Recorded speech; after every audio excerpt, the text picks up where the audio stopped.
You guys, there's literally no less than 50 cabbage butterfly things flying around my garden. I'm like, ah, it's like crazy. What do? Do you just like have your own little beehive in your garden and then you net the whole thing? It's like ridiculous. Go away. But I'm standing here in the middle of my Brussels sprouts, and if you remember, I had that trellis that my sweet peas were growing on. They're done. So I'm going to amend this soil. I had to pull up some, gosh darn you, go. I had to pull up some cucumber plants that had gotten, I guess it's blight. I wasn't quite sure, but they did not look well and they were dying very fast, and I didn't want it to spread to all of them. So I pulled up some cucumber plants. Now, of course, I'm nervous. I'm not going to have enough cucumbers. I still have time, so I'll plant some cucumbers right here. And then I want to talk to you and just get some feedback on what I want to plant where next. You guys usually help me think about things differently, so. But in the meantime, I got one. Okay, before I get in here and do too much, I think I'm going to trim a lot of these bottom Brussels sprout leaves off, so I have more room to move around with my trellis and have planting space. And I'll also give more sun to the young cucumber plants. They won't be shaded out quite so much. I think that looks better. I got them all topped up pretty well. I killed about 2 more butterflies, moths, whatever you call them. And now I am going to just fork this. You guys have seen me do this before. I'll get down here. And you know, I have stepped on this earth, and which is never good when you're planting. So just lift it up a little bit, aerate it some. And then I have my bucket of compost that I will be putting on.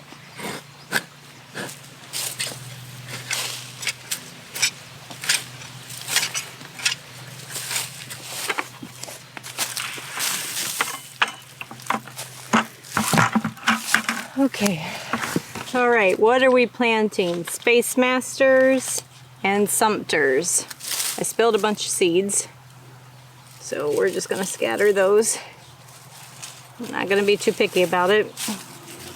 I'll thin as needed. All right, and then we will do the Sumters on the other side. And then I'll come back and put my trellis in once I see where the seeds are taking off and how to best place my trellis. Plus I need to still clean off the old pea shoots. And then the good thing is I'll be able to harvest some sugar snap pea seeds for next year.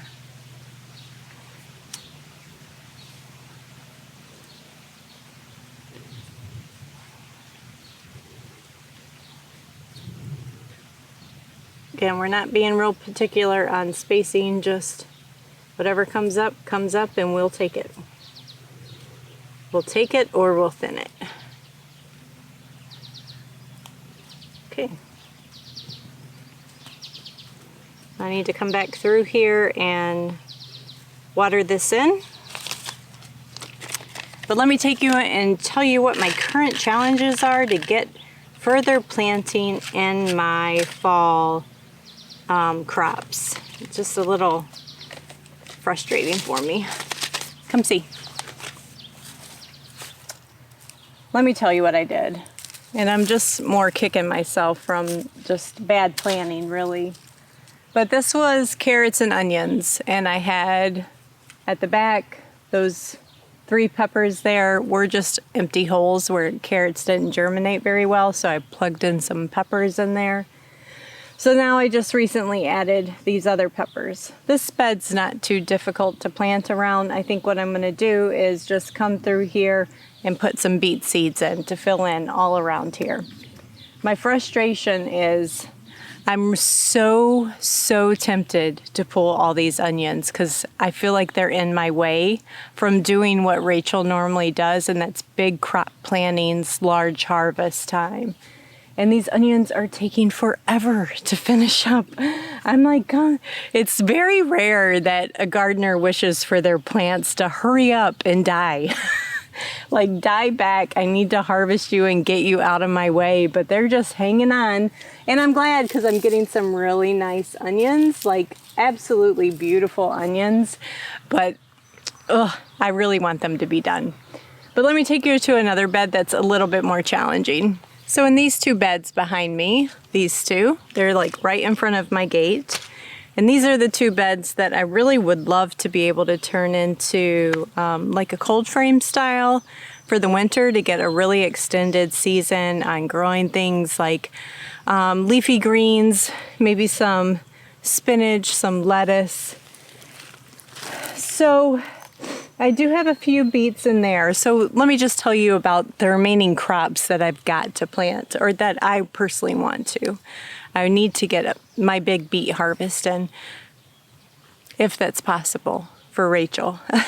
I want to plant a big beet crop.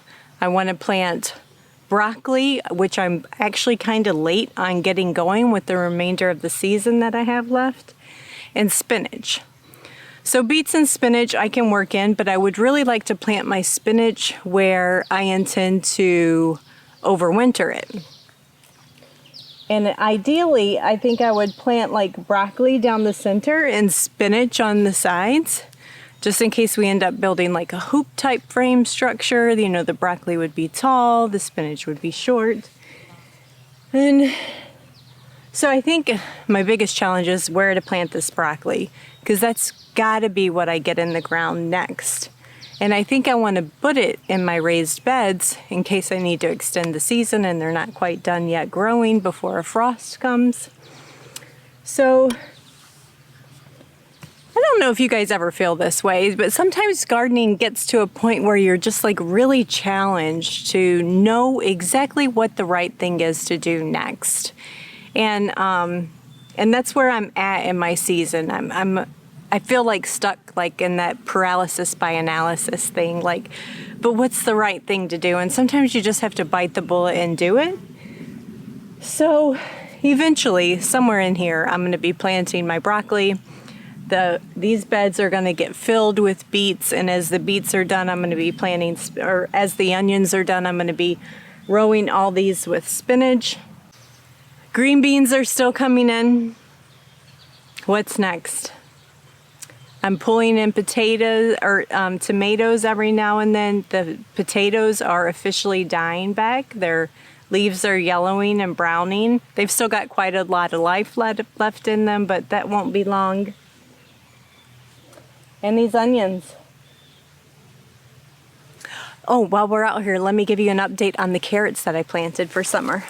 So hopefully you can see, one of the things I ended up doing after I pulled off the damp newspaper in the feed bag system that I was using, I threw up some, this is just landscape fabric, like weed barrier, as a shade cloth, and it worked really well. I didn't have enough to cover that little middle section right there, and it didn't affect it at all, so it ends up telling me I really didn't need it. The carrots survived just fine. But let me take you down there and show you some of the carrot seeds. Okay, well, I tried to put the camera under there, but it's actually too dark. So I'm just gonna pull it back and excuse the weeds because I haven't weeded them yet. But cute little carrots. Yeah. So there are some things, you know, because this is from my compost that is not carrots. So easy enough to pull those out. But looks like I got just, again, excellent germination. It's funny, I looked under here earlier and I saw a little tomato start. But can you see them all? Just beautiful, beautiful carrot starts all in there. So sometimes it's tricky when you're planting carrots. Oh, that's so shaded. Carrots for the first time to know exactly which is a weed and which is a seed. And I'll tell you, carrots always look like a double blade of grass when you're growing them. So it's best to weed around them as best as you can so you don't disturb the root system as they grow. So I can probably actually take this off now that I know that they're not suffering. Okay, maybe this will give you some more views of just my lovely, beautiful, planted in the high 90s degree temperature. You can do it. It was success. So that's exciting.